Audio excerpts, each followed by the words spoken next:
하나님은 우리를 긍휼히 여기사 복을 주시고 그 얼굴 빛으로 우리에게 비추사 주의 도를 땅 위에 주의 구원을 만방 중에 알리소서. 하나님의 민족들로 주를 찬송케 하시며 모든 민족으로 주를 찬송케 하소서.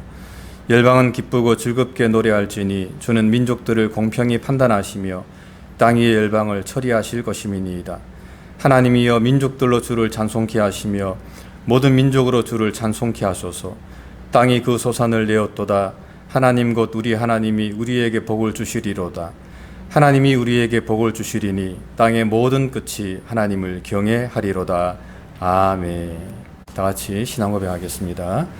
전능하사 천지를 만드신 하나님 아버지를 내가 믿사오며 그의 아들 우리 주 예수 그리스도를 믿사오니 이는 성령으로 잉태하사 동정녀 마리아에게 나시고 본디오 빌라도에게 고난을 받으사 십자가에 못 박혀 죽으시고 장사한 지 사흘 만에 죽은 자 가운데서 다시 살아나시며 하늘에 오르사 전능하신 하나님 우편에 앉아 계시다가 저리로서 산 자와 죽은 자를 심판하러 오시리라. 성령을 믿사오며 거룩한 공예와 성도가 서로 교통하는 것과 죄를 사하여 주시는 것과 몸이 다시 사는 것과 영원히 사는 것을 믿사옵나이다. 아멘. 찬송가 31장, 새 찬송 67장입니다.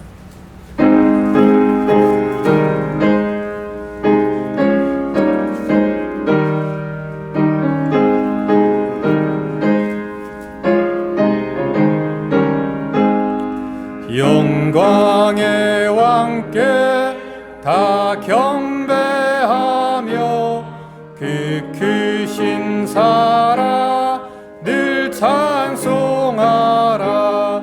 영원히 방패요 또 산성이신 그 영광의 주를 다 찬송하라.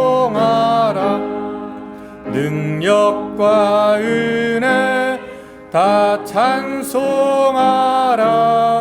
그 옷은 햇빛 그 집은 궁차 그늘의 소리로 주 노하시고 폭풍의 날개로 주 달리신다.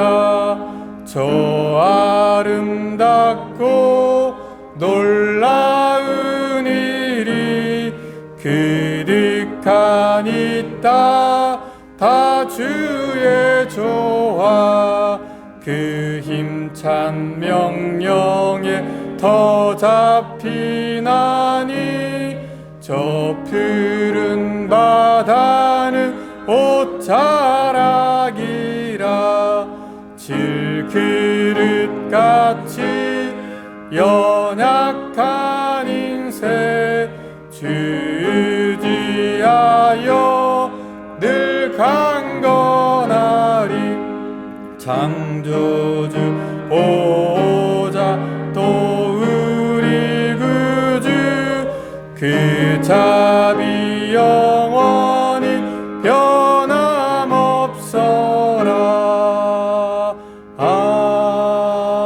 아멘. 옥대한 장로님 기도 인도해 주시겠습니다.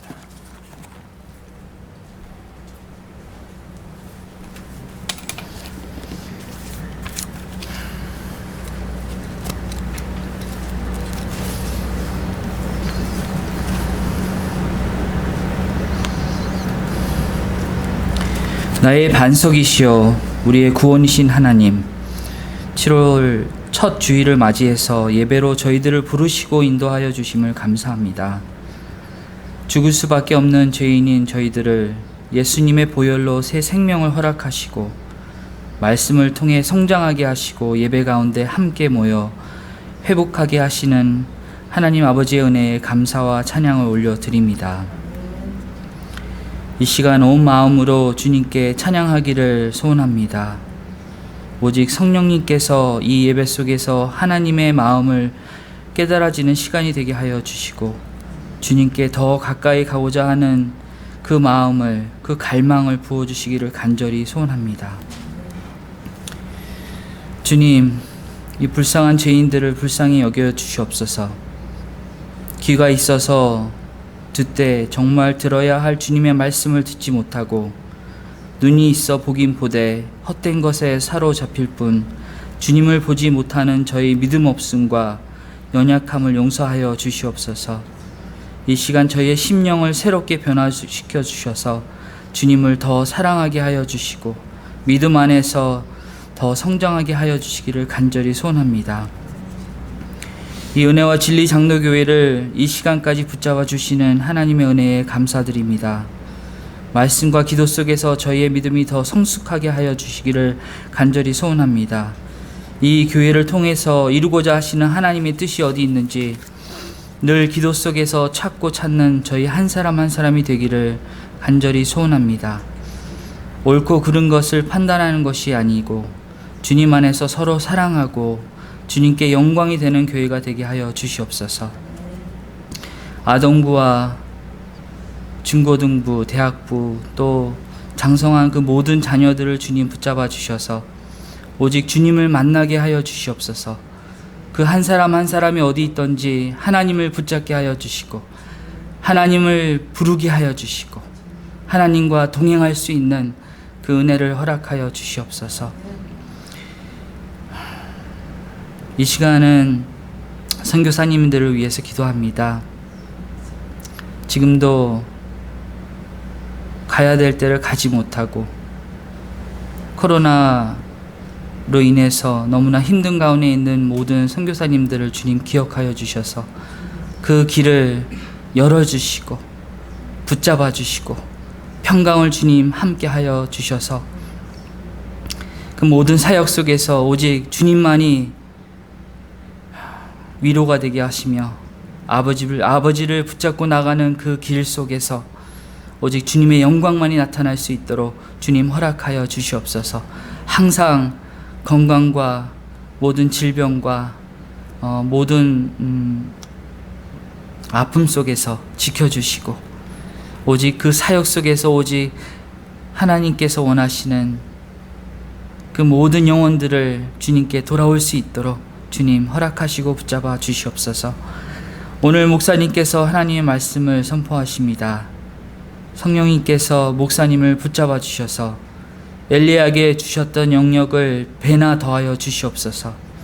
그가 주님께서 맡겨주신 양떼를 거두려 나갈 때에 주께서 지팡이가 되어 주시고 말씀의 능력을 더하여 주셔서 부족함이 없게 하시고 진정으로 주님의 영광이 이 교회 안에서 나타날 수 있도록 주님 인도하여 주시옵소서. 감사드리며 예수님 이름으로 기도드립니다.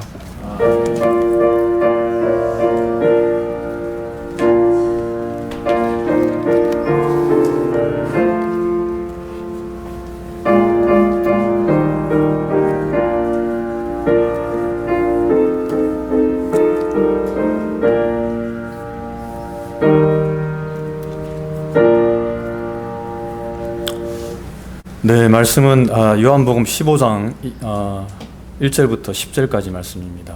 요한복음 15장 1절부터 10절까지 한 절씩 교독하도록 하겠습니다. 제가 먼저 읽겠습니다. 내가 참 포도나무요 내 아버지는 그 농부라.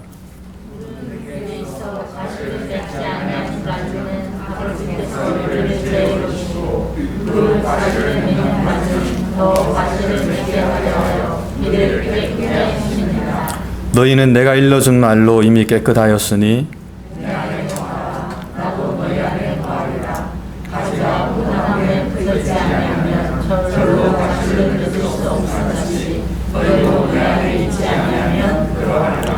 나는 포도나무요 너희는 가지니 저가 내 안에 내가 저 안에 있으면 이 사람은 과실을 많이 맺나니 나를 떠나서는 너희가 아무것도 할 수 없음이라.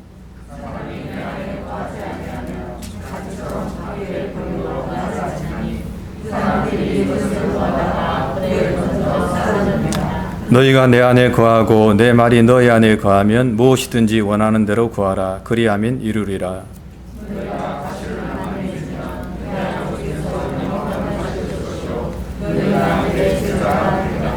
아버지께서 나를 사랑하신 것 같이 나도 너희를 사랑하였으니 나의 사랑 안에 거하라. 내가 아버지의 계명을 지켜 그의 사랑 안에 거하는 것 같이 너희도 내 계명을 지키면 내 사랑 안에 거하리라. 아멘.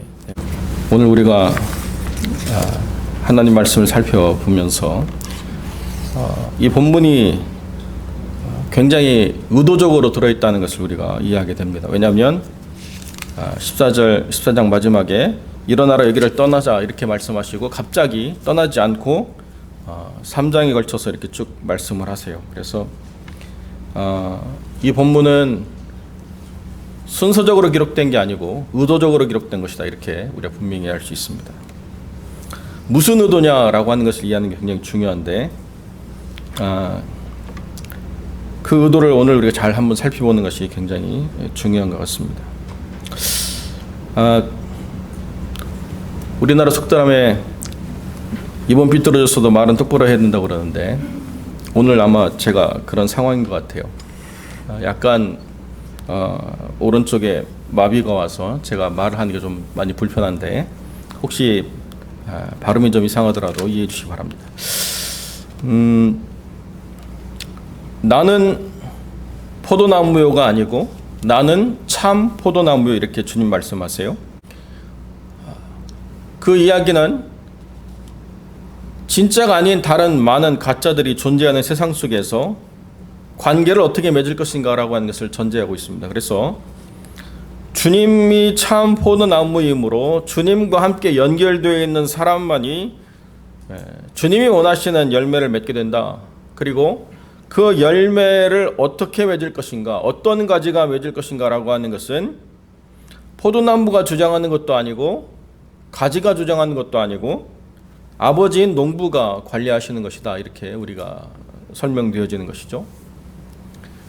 저희도 이렇게 뒤에 텃밭에 나무를 키우고 또 작물을 이렇게 좀 키워보면 저희가 의도하지 않은 대로 이렇게 열매가 맺어질 때가 있습니다. 그래서 복숭아 나무를 심어서 이렇게 털이 없는 천도 복숭아를 심었는데요.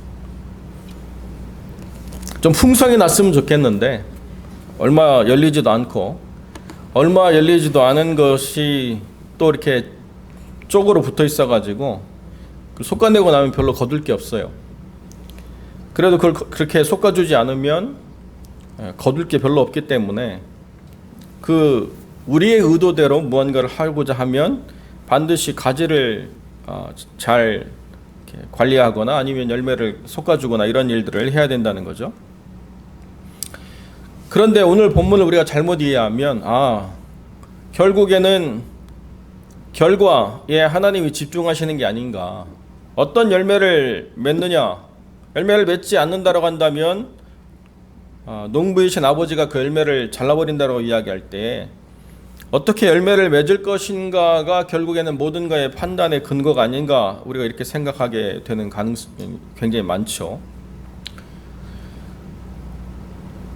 그 열매에 치중하다 보니까 교회가 본질을 잃어버리는 부분이 많이 있는데요. 한 기독교 방송에서 교회를 떠난 청년들을 인터뷰했습니다. 왜 당신은 교회를 떠났느냐? 그 중에 어떤 한 청년이 그런 얘기예요. 교회가 이벤트 회사 같대요.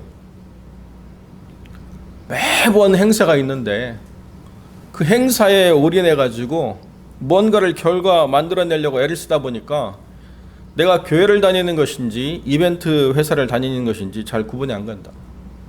세상에서도 바쁘고 힘든데 아침부터 일부 예배 드리고 끝나고 난 다음에 뭔가를 만들어내는 그 모든 일에 소진되고 나면 예배를 드렸는지 회사를 또 나갔다 왔는지 구분이 안 된다, 이런 이야기를 하면서 이런 교회를 내가 계속 다녀야 되는가 회의가 들어서 자기는 교회를 떠났다, 이렇게 이야기하더라고요.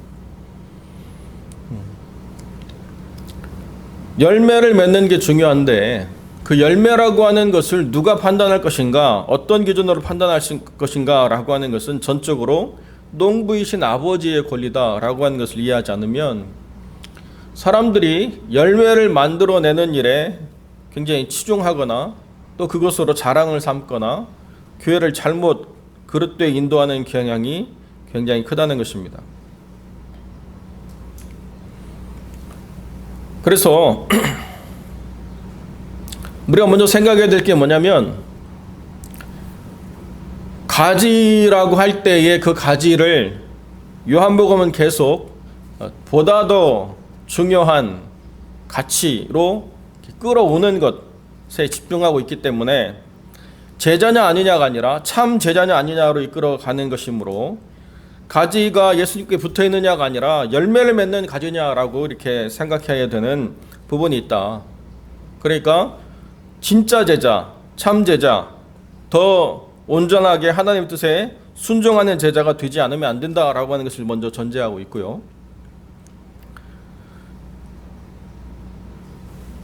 또 하나는 어디부터 가지를 우리가 따져야 돼요? 네. 그래서 어떤 분들은 그 나라고 하는 한 사람 안에 불필요한 것들을 하나님이 제거해 주신다. 그러니까 내가 온전하게 주님의 뿌리에 내려져 있으면 그 원 가지로부터 나온 그 나라고 하는 사람 안에 또 많은 가지들이 있는데, 그 안에 잘못된 것들을 다 이렇게 걷어 주셔서 나로 말미암아 열매에 집중하게 하신다. 이렇게 주님이 말씀하시는 것도 된다. 이렇게 되는 거죠. 그러니까 참 제자가 되는 게 공동체 안에서 중요하고, 또 개인적으로는 내가 열매에 집중하도록 하나님이 도우시는 것에 순복해야 된다라고 하는 것도 이 가지라고 하는 것이 보여주고 있는 중요한 주제라는 것입니다. 그렇다고 한다면 열매는 누가 맺느냐? 열매는 주님과의 관계가 온전한 사람이 맺는 거죠. 주님과의 관계가 온전하다라고 하는 것은 열매로 증명이 된다. 이게 분명한 사실인데요. 마태복음도 분명히 우리에게 얘기하죠. 좋은 나무라야 좋은 열매를 맺는다. 열매로 판단할 수 있다. 그러니까 뭐가 열매냐? 이게 이제 우리에게 중요한 과제죠. 저희가 중보교육 때 함께 기도했던 그 최선 선교사님이 7월에 셋째를 낳으려고 이렇게 한국에 들어와야 되는데, 결국에는 확진 판정을 받아서 한국에 들어올 수 없게 되었다고 이렇게 연락이 왔어요. 근데 산모가 확진자니까 아이가 태어나는 것도, 또 태어난 아이가 또 생명을 이어가는 것도 다 하나님 손안에 있는 상황이 됐습니다. 물론 모든 것이 다 그렇지만, 뿐만 아니라 한국에서 우간다를 품고 간지 40일 만에 한국 선교사 한 분이 코로나로 돌아가셨다고 또 이렇게 보고가 되고요. 우리가 생각할 때는 굉장히 하나님이 일을 잘 못하시는 것이 아닌가, 이런 생각이 들 수도 있겠죠. 굳이 그 나라를 위해서 간 귀중한 선교 자원이 간지 40일 만에 죽어버리면 왜 보내셨는가? 무슨 열매를 맺기 원하시는가? 또 그것에서 열심히 사역하고 있는 선교사를 돌봐주시지 않으면 도대체 주님은 뭘 기대하시는가? 라고 하는 것을 사람들은 다 생각할 수밖에 없습니다. 그러니까 우리가 생각하는 것은 하나님을 위해서 뭔가 헌신하고 수고한 결과가 우리가 기도하고 기대한 대로 뭔가 나와야 되는데, 그것이 그렇지 않다고 한다면 우리는 굉장히 혼란스럽고 깊은 좌절에 빠질 때가 있죠. 그런데 이게 지금의 상황만이 아니고요. 복음이 전파되는 모든 곳에서 다 일어난 상황들인데, 저희가 신대원에서 선교학을 공부할 때 꼭 해야 될 과제가 뭐냐면, 선교사 무덤이 있는 양화진에 가서 그 묘비를 다 이렇게 살펴보는 거예요. 1800년대 말에 1900년대 초에 왔던 많은 선교사들이 온 지 1년이 되지 않아가지고 일가족이 다 하나님의 부르심을 받은 그런 가족들이 많이 있습니다. 또 남편 잃고 자식 잃고 혼자 남아서 끝까지 사역하다가 하나님의 부르심을 받은 선교사들의 흔적도 많이 있죠. 뭐가 열매냐? 뭐가 열매라고 하는 것을 우리의 생각으로는 판단할 수 없다는 것이 우리가 생각해야 될 가장 중요한 거예요. 하나님은 어떤 영광을 받으시느냐? 우리의 기뻐함에 대한 그런 은혜도 주시지만 우리가 이해할 수 없는 거룩한 하나님의 부르심에 우리가 순종의 열매를 맺으라고 주님이 말씀하실 때가 있다는 것입니다. 그러니까 가시적인 열매를 맺으면 참 기쁘죠. 기도한 대로 다 되고 뜻한 바를 이루고 많은 사람들이 우러러볼 수 있는 그러한 결과물을 만들어내면 얼마나 좋습니까?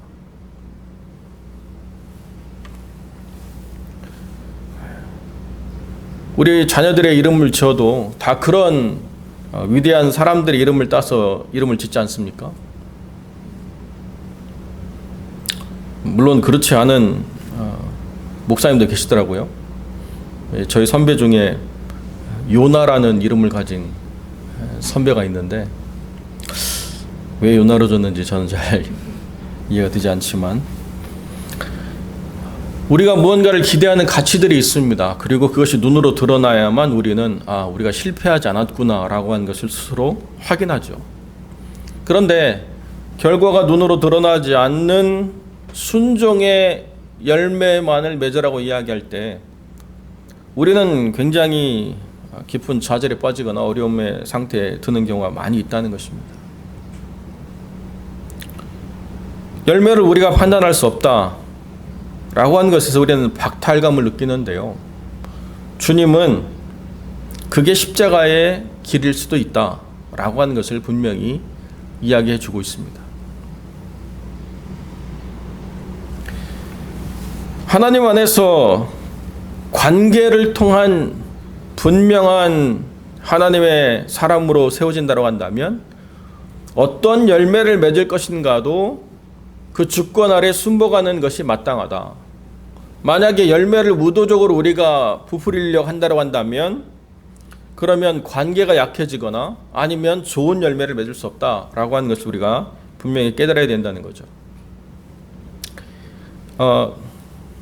식물을 키울 때 가장 좋은 비료가 뭐냐 사람들이 많이 이야기하는데요. 어떤 분이 아주 탁월한 비료를 찾아냈어요. 식물에게 열매를 맺으려고 하면 식물성 아미노산을 줘야 된다는 거예요. 여러분 굉장히 좋은 거죠, 그죠? 식물에게 주는 동물성 아미노산이 아니고 식물성 아미노산을 주면 굉장히 식물이 튼튼하고 열매도 잘 자란대요. 여러분이 잘 아는 식물성 아미노산이 뭡니까? L글루탄산 나트륨. 우리말로 하면 미원. 미원을 1000대 1로 희석해서 뿌리면 얼마나 식물이 튼튼하게 자라는지 이루 말할 수가 없대요. 한번 해보십시오. 결과를 만들어내려고 하니까요, 사람들이 결과를 만들어내는 방법을 막 찾기 시작했어요. 그래서 그 결과를 만들어내는 방법이 곧 선하다 이렇게 사람들은 생각했습니다. 근데 관계를 만들어내는 방법이 약해져도 결과를 만들어내면 다 선한 것이 되어버린 세상에 우리가 있는 것이죠. 그러다 보니까 교회도 결과를 만들어내는 일에 탁월한 부분을 드러내면 이게 부흥이다 라고 이렇게 이야기하게 됐다는 것입니다. 주님이 우리 안에 계셔서 주님과 어떤 관계를 맺어감으로 말미암아 어떤 삶의 결과들이 나타나는가라고 하는 것은 굉장히 오랜 삶의 훈련과 헌신을 통해서 일어나는 것이기 때문에 그런 것을 기대하기에는 단기적으로는 전혀 효과가 없거든요. 그러다 보니까 단기적인 효과에 금방 효과를 드러낼 수 있는 그런 특별한 사람들의 테크닉 그게 뭐냐라고 하는 것들을 사람들이 생각해 내기 시작했다는 것입니다. 그러다 보니까 사람들은 교회 안으로 많이 모여들었는데요. 포도나무와 가지의 관계를 통해서 주님의 주권을 인정하고 주님의 뜻 안에서 우리가 살아가는 삶의 방식을 택하는 것은 점점 약해지기 시작했다는 것입니다. 포도나무를 통해서 가지가 영향을 공급받는 것은 너무나도 자연스러운 일인데요. 포도나무를 통해서 영향을 공급받는 일이 무엇인가를 보여주는 삶의 거룩한 훈련들이 어떤 것이냐를 보여주는 삶의 실체 또는 그러한 가치가 명확한 교회가 드물기 때문에 점점 흐려진다는 거죠. 오늘 제가 주보에도 그런 내용을 썼는데요. 우리 옛날에 오셨던 우리 안건상 교수님의 책에 일상과 일터의 영성 뭐 이런 주제로 책을 썼어요. 그래서 제가 그걸 또 읽어봤는데 같이 교회 섬기시는 권사님이 그런 이야기를 지나가면서 하더래요. 저희 교회에서도 그런 말씀을 많이 했는데 내 일상이 영성이다 그런 얘기를 위로를 많이 받으셨다는 얘기를 저도 들었는데 어떤 권사님이 그랬다는 거예요. 잠시 위로가 됐는데요. 그뿐이 돼요. 이렇게 일상이 영성이 되고 일터가 영성이 되는 건 위로는 됐는데 그 넥스트 스텝이 뭐냐? 그건 잘 모르겠다는 거예요. 뭘 해야 되는지 어떻게 해야 되는지 이게 왜 영성인지 뭐 잘 느껴지지도 않고 손에 잡히지도 않고 무엇을 만들어가는 것 같지도 않고 자랑할 것도 없는 이게 영성인가? 이 참 허무해진다라고 하는 이야기를 하는 거죠. 제가 이렇게 설교를 내로우 다운해서 뭔가 이렇게 클리어하는 게 아니라 자꾸 이렇게 벌려나가는 이유를 여러분들이 혹시 이해하실는지 모르겠는데요. 명확하게 무언가를 말하려고 하면 그 이외의 것들은 다 무의미하거나 또는 가짜가 되어버립니다.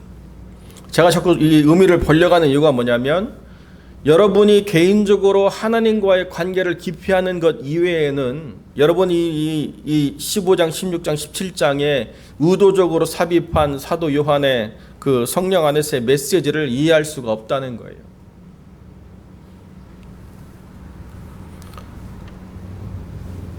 성도들 가운데 그런 이야기를 참 많이 하세요. 성경을 관통하는 아주 그냥 중요한 백본 하나만 딱 이해하면 성경을 막 구구절절 다 풀 수 있지 않을까요? 막 사주풀이 하듯이 주역을 통달해 가지고 내가 막 딱 하면 어떤 거든지 내가 다 이해할 수 있다. 성경은 그렇게 되지 않아요.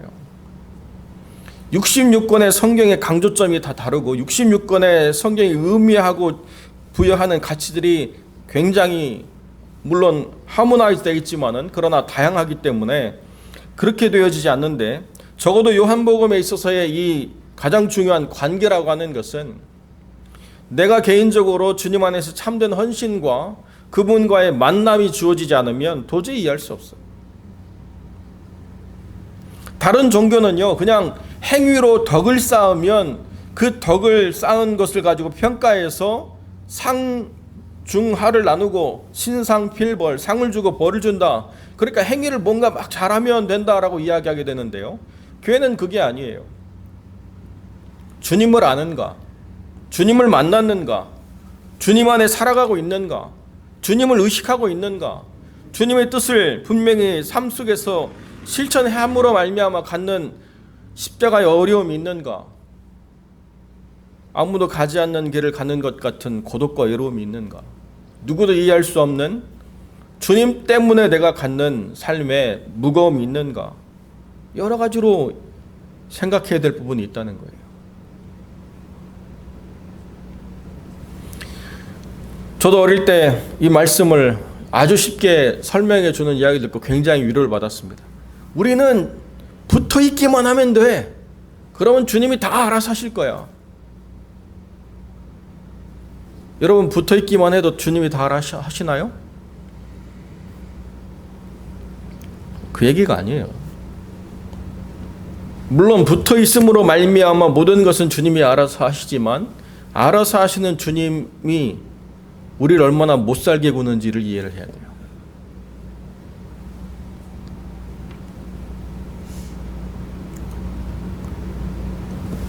이게 실제예요.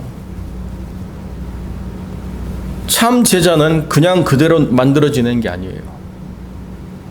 주님이 우리를 끌고 가시는데요. 열매 맺지 않고서는 안 되도록 우리를 계속 푸시하신다는 거예요. 그래서 우리가 주님이 이렇게 우리를 이끌어 가시는구나라고 하는 것을 경험하면서 이 길이 정말로 제자의 길이구나라고 하는 것을 깊이 느끼도록 하나님 이끌어 가신다는 거죠. 제가 옛날에 중세의 중요한 영성의 한 부분이었던 테레사라고 하는 한 여자분의 이야기를 제가 말씀드린 적 있죠. 주님을 따라서 순정하다가 병들고 지치고 많은 사람들이 자기를 떠나서 혼자 고독한 가운데 있는데 주님이 어디로 또 보내시는데요. 몸도 아프고 너무 지쳤는데 도저히 건널 강이 없어서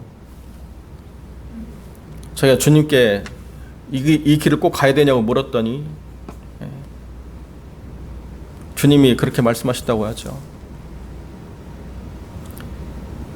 이게 내가 가장 사랑하는 내 제자들을 이끄는 방식이다. 이게 나의 친구 된 네가 가야 될 길이다. 그랬더니 테레사가 한 얘기가 그거예요. 그래서 주님은 친구가 별로 없으시군요.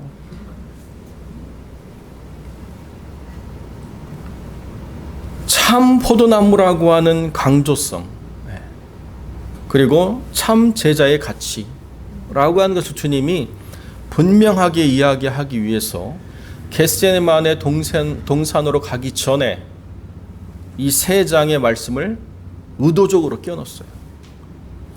동산으로 다 따라 올라간다라고 해서 제자가 아니라는 거예요. 왜 주님이 임금의 영광을 내려놓고 왕이신 주님께서 동산으로 올라가시는가? 동산으로 올라갔다가 내려올 때는요, 모든 거 다 놓고 내려오시겠다는 거예요.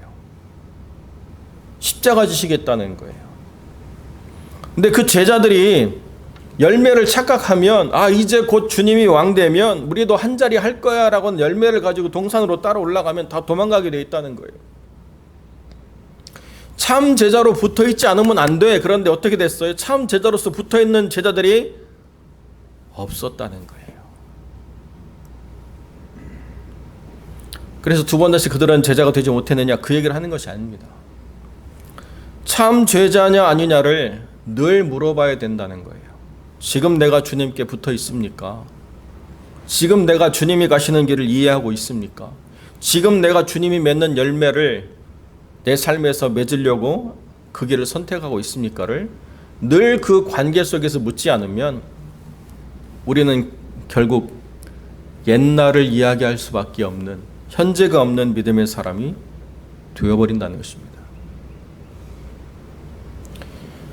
여러분, 아이를 갖게 되면 어르신들이 그런 얘기 하죠. 그 아이를 가져가지고 굉장히 기뻐하는 여자분에게, 김 빠지는 소리인지 모르겠지만 뱃속에 있을 때가 제일 편해.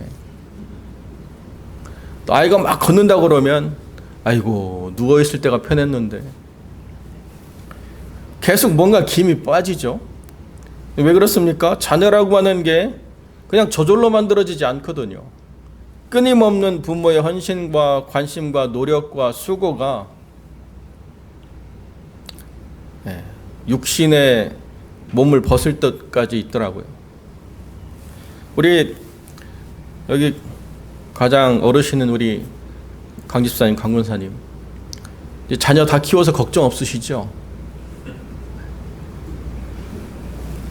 제가 한때 그런 얘기 했습니다. 고등학교만이다 이제 자녀들에 대한 염려는. 대학교를 보내니까요, 고등학교는 그래도 집 앞이니까 쉬운데 대학교는 원웨이가 3시간 반이어가지고 차라리 옆에 있을 때 편하다. 그랬더니 하나님 은혜로 또 팬데믹이 와가지고 집에 두셔서 이제 보내려고 하니까 좀 어려워졌습니다만, 우리의 육태 열매를 우리가 갖게 되면 그 다음부터는 더 큰 헌신과 수고를 하는 거예요. 열매라고 하는 게 그냥 만들어졌다라고 해서 다가 아니라 그 열매에 하나님의 의도를 심어야 되고요. 그 열매에 하나님이 원하시는 가치를 담아내야 돼요. 이게 관계로부터 말미암다는 거예요. 관계로부터. 그 관계로부터 말미암는 것을 인위적인 가치로 바꾸면 교회 생활이 굉장히 재밌어지죠. 저희도 막 뒤에 그래프 붙여가지고 성경 몇 장 읽은 사람 막 서로 경쟁해서 1등한테 막 우리도 황금 십자가 주고 막 황금 목걸이 주고 황금 반지 주고 뭐 이렇게 한번 경쟁을 붙여보면 또 올인하시는 분들이 계실 거예요. 저희가 옛날에 한국에 있을 때 그 교회에서 성경 퀴즈 대회를 굉장히 많이 했는데요. 왕년의 모범생들이 가정을 버리고 독서실로 가더라고요. 이 공부 잘하신 여자 집사님들이 경쟁에 붙어가지고요, 3박 4일 독서실 가서 안 나와요.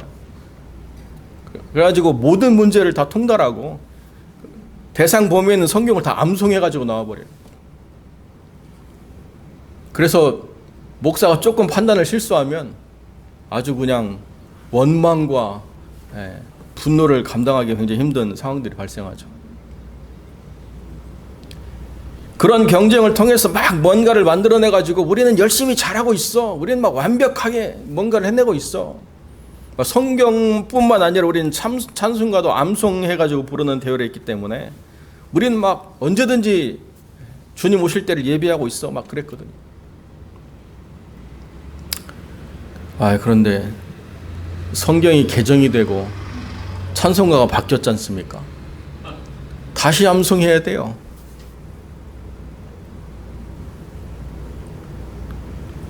여러분, 그런 기준으로 우리가 무언가를 사람들을 붐업할 수 있지만은 그게 곧 하나님과의 관계를 대변하지 않는다는 거예요. 저도 여러분들에게 함께 성경을 읽어나가는 것들을 함께 하지만 그러나 그것이 여러분의 삶 안에서 의미를 스스로 갖도록 이끌어주는 것 이외에 다른 어떤 인위적인 것들을 굉장히 제한하려고 생각하고 있습니다. 목회적으로도 마찬가지죠. 목사하고 친밀감을 가지면 내가 정말 좋은 신앙을 가지고 있다고 생각할 부분이 굉장히 많죠. 매일 목사와 친밀한 관계를 가지면 얼마나 좋습니까? 그런데 그게 하나님과의 관계를 대변하지는 않을 수도 있다는 굉장히 위험한 부분이 된다는 거예요. 목회자라고 하는 것은 주님과 성도를 맺어주는 사람이지 주님과 성도 사이에 끼어들어가지고 주님의 양을 자기의 양으로 돌리려고 하는 사람이 되어서는 안 된다는 거죠. 그러다 보면 많은 문제들이 발생하게 되어 있다는 것입니다. 채워지지 않는 그 자리를 주님이 채워야지 사람이 채우기 시작하면 문제가 굉장히 복잡해진다는 거예요. 나중엔 주님으로 채우는 법들을 놓칠 수가 있거나 아니면 자꾸 다른 더 초월한 것들로 뭔가를 채우려고 하는 오해를 갖게 된다는 거죠. 어떤 관계를 갖느냐라고 하는 것이 우리가 끊임없이 생각해야 될 중요한 삶의 부분입니다. 말씀 안에서 날카로워지고 기도 가운데 명확해질수록 주님과의 관계를 우리가 분명히 인식할 수 있는데요. 그것이 어두워지면 어두워질수록 그냥 아무런 문제가 없어 나는 이렇게 생각할 수 있다는 거죠. 어떤 분이 그런 전단지를 보고 깜짝 놀랐다고 그래요. 지옥 가는 조건. 전단지가 그래서 봤더니 뒤를 돌려보니까 아무것도 없습니다. 지옥에는 가는 조건이 없다는 거예요. 뭘 해서 가는 게 아니고 뭘 안 해서 가는 게 아니고 지옥에는 조건 없이 가는 거예요. 교회는 뭐냐? 예수를 믿음으로 제자가 되고 주님의 말씀을 따름으로 우리가 온전한 하나님의 뜻을 이루는 많은 것들이 있다는 것입니다. 여러분, 그것이 참이냐 아니냐를 가리는 기준이 된다는 거예요. 주님 안에 거하면 주님 안에 거함으로 말미암아 하나님의 영광을 우리가 누리게 되고 그리고 나면 무엇이든지를 우리의 생각과 우리의 요구로 채워넣지 않고 하나님의 말씀과 그 뜻으로 채우는 지혜를 갖게 되므로 무엇이든지 구하는 것이 나의 원이 곧 하나님의 뜻이 되는 놀라운 영적인 성장을 이루게 된다. 그러면 그 맺어지는 모든 결과가 하나님이 받으실 것이다. 그렇기 때문에 히브리서 기자가 말하듯 세상에 감당하는 믿음에 대단한 것도 있지만 세상에 감당할 수 없는 믿음에 정말 엄청난 것들이 있다. 목숨을 돌려받기도 하고 여러 가지 위협으로부터 구원을 받기도 하지만 세상에 감당할 수 없는 가치들은 뭐냐? 돌에 맞음을 당하고 톱으로 켜임을 당하고 또 짐승의 밥이 되고 이게 어떻게 열매냐? 세상은 감당할 수 없는데요. 믿음은 뭐라고 얘기하느냐? 최고의 순종의 열매를 맺은 사람들만이 가질 수 있는 특권이다 이렇게 이야기하는 거죠. 사랑하는 성도 여러분, 우리가 이제 이 한 해의 절반을 보내고 또 새로운 절반을 시작했습니다. 우리가 이 절반의 가치를 어떻게 둘 것인가? 어떻게 주님과 깊은 하나됨을 경험하느냐라고 하는 것이 이 한 해의 우리의 삶의 결과가 된다. 물론 저는 여러분들이 물질적으로나 또 육체적으로나 다 풍성해지고 건강해지고 온전해지기를 바랍니다. 어느 한 분이 아프면 막 그게 꼭 제 책임 같고 어느 한 분이 잘못되면 저도 굉장히 거기에 대해서 큰 책임을 느끼고 굉장히 디프레스를 될 때가 참 많이 있는데요.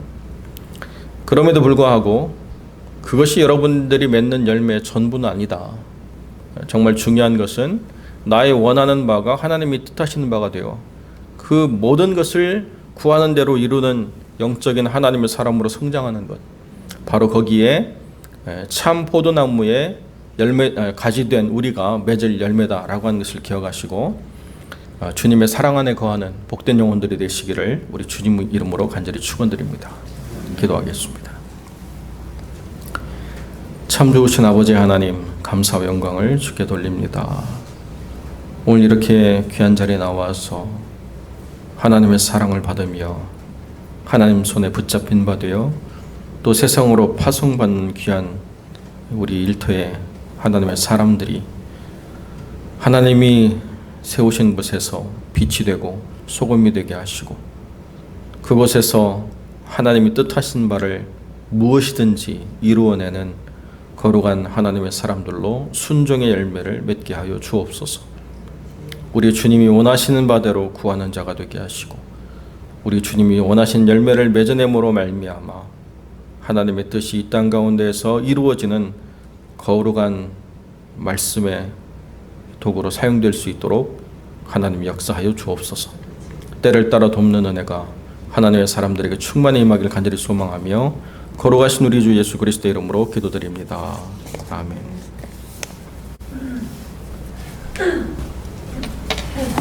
네, 감사합니다. 제가 광고 좀 하도록 하겠습니다. 여러분 주보 보시면 되겠습니다. 1번 하나님의 나라와 주의 몸된 교회를 위해 깨어 기도합시다 그랬는데 하나님의 나라와 또 주의 몸된 교회, 특별히 이제 은혜와 진리교회에서 좀 더 많이 여러분들 기도해 주시기 바랍니다. 7월에도 창세기를 31장부터 이어서 묵상하고 있습니다. 계속해서 여러분들 이 말씀 창세기 읽어 가시면서 이 말씀을 통해서 은혜 받으시기 바랍니다. 오늘 교육부 활동 위해서 예정되어 있던 물놀이가 취소가 되었고요. 오늘 저녁 8시 교회에서 모입니까? 목사님? 모여서 불꽃놀이 행사를 가질 예정입니다. 그래서 8시까지 여러분들 참석을 해주시면 감사하겠습니다. 4번입니다. 내일 오전 10시 교육부 야외 행사가 있습니다.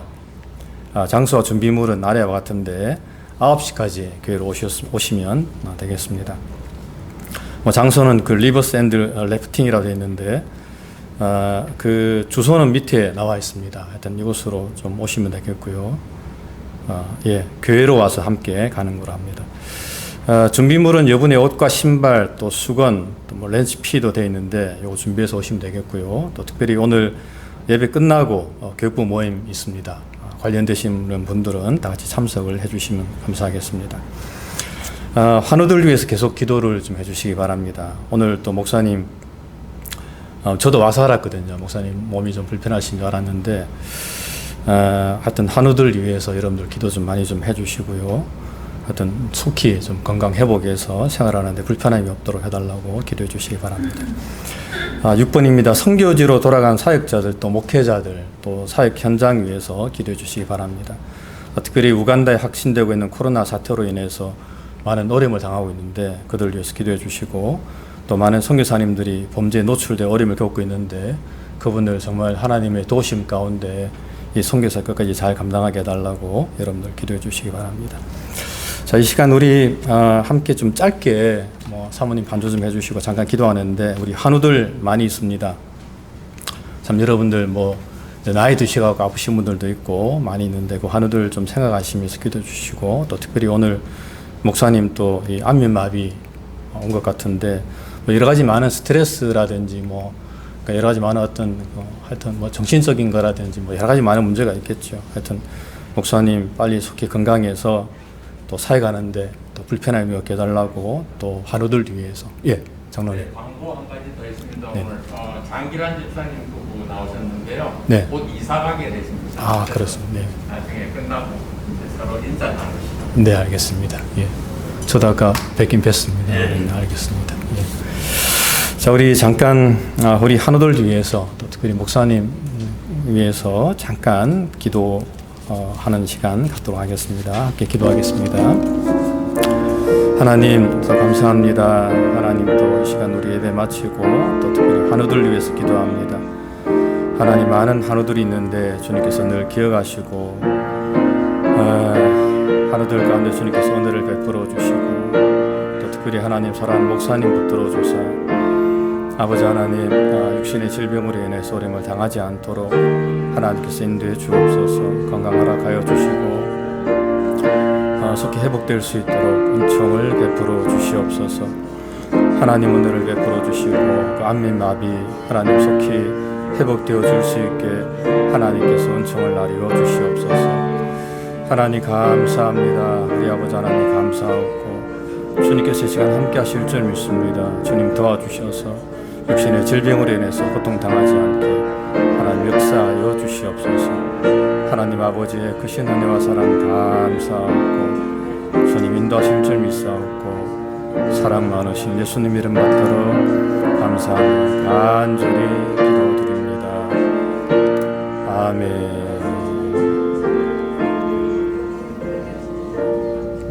자, 잠깐 기도하겠습니다. 하나님 이 시간 우리 한우들 위해서 또 기도했습니다. 많은 한우들 있습니다. 하나님 저들 불쌍히 여겨주시고 또 육신의 연약한 부분 주님 치료해 주셔서 회복되게 도와주시옵소서. 강건케 하여 주시옵소서. 특별히 사랑하는 목사님 주님께서 붙들어 주사 하나님 안면마비가 왔습니까? 불쌍히 여겨주시고 하나님 치유해 주셔서 목회하는데 또 생활하는데 아무런 어려움이 없도록 하나님 인도하여 주시옵소서. 감사하고 사랑 많으신 예수님 이름으로 간절히 기도드립니다. 아멘. 우리 찬송가 427장 새 찬송 191장 부르고 제가 축도함으로 모든 예배 마치겠습니다.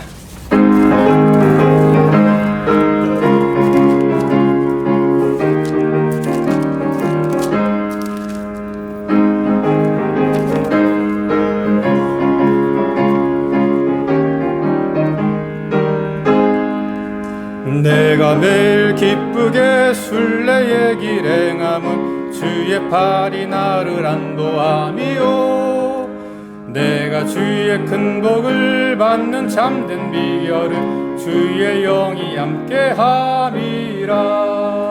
성령이 계시네 할렐루야 함께하시네 좁은 길을 걸으며 밤낮 기뻐하는 것 주의 영이 함께함이라 전에 죄에 빠져서 평안함이 없을 때 예수 십자가의 공로 힘입어 그 발 아래 엎드려 참된 평화 얻음은 주의 영이 함께함이라 성령이 계시네 할렐루야 함께 하시네 좁은 길을 걸으며 밤낮 기뻐하는 것 주의 영이 함께함이라. 나와 동행하시고 모든 염려하시니 나는 숲의 새와 같이 기쁘다. 내가 기쁜 마음으로 주의 뜻을 행함은 주의 영이 함께함이라. 성령이 계시네 할렐루야 함께하시네. 좁은 길을 걸으며 밤낮 기뻐하는 것 주의 영이 함께함이라. 세상 모든 정욕과 나의 모든 욕망은 십자가에 이미 못을 박았네. 어두운 밤이 지나고 무거운 짐 벗으니 주의 영이 함께함이라.